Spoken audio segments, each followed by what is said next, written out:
Hello and welcome to The Big Fight. It's now been more than a month since the brutal Delhi bus gang rape, an incident that really shocked and traumatized the entire nation and has got a lot of attention on the entire question of women's safety.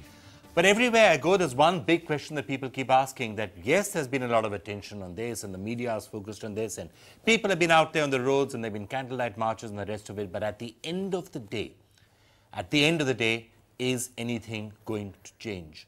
Or is this going to be something that we'll have spoken about for a month, and then after that we're going to forget all about it and move on to the next issue and the issue after that, and at the end of the day, women will remain just as unsafe as they were earlier? So that's the question we're now going to put before a very, very eminent panel from all sections of the debate over the last 1 month. And let's put that question to finding out whether things are going to change, and if things are going to change, what actually is that going to be? Let me start by welcoming Anil Shukla, who's Additional Commissioner Headquarters at the Delhi Police, and it will be great to get from you some insights as to what the police may be wanting to do slightly differently right now. Kavita Krishnan, Secretary of the All India Progressive Women's Association. Kiran Bedi, Dr. Kiran Bedi, great to have you back with us once again. Former DG, Delhi Bureau of Police Research and Development. Pinky Anand, Senior Advocate of the Supreme Court. It's great to have you with us. Dr. Ajay Kumar, MP Lok Sabha, former IPS officer, so you can talk from both the police side and the political side. Nishtha Gautam, the lecturer at the LSR, has been very involved in the protests that we have seen for the last 1 month and has been getting a range of voices. And I'd like to know whether you think things are going to be any different. And let's get other cities in as well. Kabir Bedi joining us from Mumbai. Well-known actor, as indeed is Amrita Raichand. It's great to have you with us as well, actor and model. Thank you all so much for being with us. Anand, can I just start by asking you the question? Once the heat dies down, once it stops grabbing the headlines, are things going to go back to normal, or are things going to be any different now? It is going to be a change which I feel would be durable. And when I say durable, it means that we would make changes in some of our procedures, the way we handle complaints. What has happened is that our entire force, not only in Delhi, all over the country and many parts of the world, is based on jurisdictional model, where... So you're arguing as to whose area this particular incident comes in? So those will go away. The clear instructions have been passed that victim is the priority, and for female victims, obviously, we have given advertisements, big advertisements in papers. That is also to cajole people, public in general, to come out and help a victim with no questions being asked by police. Similar instructions have been and requests have been made to medical authorities to go ahead with the treatment of the victim. But there are many more to follow. Just to get that I understand, you're saying that now somebody who helps a victim, somebody who's on the side of the road, who's been injured, as happened in this case, Absolutely. Somebody who picks up that victim, takes him to hospital, calls up the police, is not going to be bogged down with a maze of litigation and questions. Kavita, are things going to change, or is it going to be back to normal? I find this very difficult to believe, simply because of a personal experience which I've just had some days ago, where a woman was being stalked early this January. She was inspired by the protests to go alone to the police station and complain in Delhi, and she wrote out her complaint on a piece of paper. Nothing happened. She went 2 days later again, and they laughed at her and said, oh, we take 15-16 days to think about it, go back. No FIR registered. Then when I called and asked the police station what happened, they said, oh, there's no complaint. So I said, how can there be? She's come twice.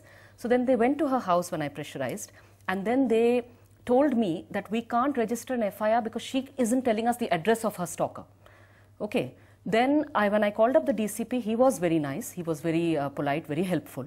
And they did send somebody, and they got an SI suspended and so on. But after that, the man who put that woman in touch with me, he had 4 cops at his door at night, 2 days after that, to say, come, you're wanted for inquiries. He knew nothing about the case except that he had given her my number, and he was a friend of her brother's.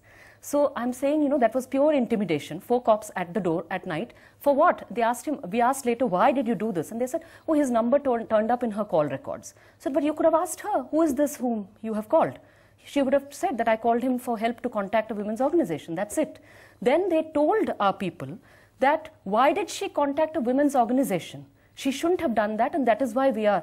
And then later they pressurized her to come to the police station and write out to the police station, at the police station, that I have no complaints with the way the police is functioning, which is absolutely uncalled for. She was not called upon to do that at all, but she was forced to do it. And about jurisdiction, I want to say one thing. I've heard this before. Every time we go with a sexual harassment case, we are told, don't go here, go to another place, go to another place. And then only and only when we call up higher police authorities and say we are with an organization, do they say, yes, where a woman victim is concerned, no jurisdiction is supposed to count. Jurisdiction is supposed to be for criminals in order to be able to track criminals. That's it. It's not supposed to be for victims at all. But this is an old thing. I've heard it for years. I find it difficult. I cannot rebut it. If that is what has happened with any of her colleague or any of the victims. But what we have trying to emphasize on each and every one of our police officers, SHOs down the line also, that jurisdiction do not matter, victim matters. The women will not be made to wait in the police station. But you accept the possibility they're not hearing you right now. So then you perhaps need to take more. There would be individual aberration. There would be, things will change. It will not happen overnight. But can I just say, Anil, one of the reasons for this is that, I don't want to make this entirely about the police, the other aspects we're going to be discussing later, jurisprudence, societal attitudes, all sorts of things. But specifically, one of the reasons why people will rape or harass or molest is with the impunity, with the thought or the perception that they can do so with impunity. That at the end of the day, the person will not complain. The person complains, the person herself will be harassed, and nothing will happen to them. So the police changing its attitude, and not just at the senior levels. I'm sure if somebody came to you or she called up the DCP, people would take some action. It's at the SHO level and at the constable level that you have to force change. Is there any sign that that's going to happen? It is happening. You see the number of cases registered on the complaints of women have really shot up. You know, I can only quote through my what statistics I am getting. The number of cases now being, whatever we have told them to write the complaint verbatim. Don't change the complaint. Don't tell them to how to write it. Whatever way they have framed the complaint, go ahead and register the case. Whatever sections are made out, that will be done at the stage of investigation and the stage of charge sheet. So this is what have been conveyed. And I think it is percolating down fast. Okay. Kiranji? If we do the following three things, things will change for the better. Number one, what Anil mentioned, they're getting out of jurisdiction.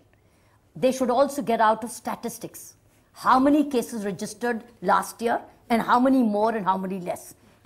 Encourage free reporting, and case must be registered. Can I just pause you for a second? I think that's a very interesting point you made. One of the reasons that people don't want to register FIRs is that it's then reported, oh, crime has gone up. Actually, it just means that they're registering more of the cases. Now, that means we really get to know how much actually was not. So don't worry about how many cases are registered. So just get out of jurisdiction, get out of statistics. Please record crime as it is, as what he's saying. Investigate as it is. Number one, getting out of statistical approach. Second is the dual pressure.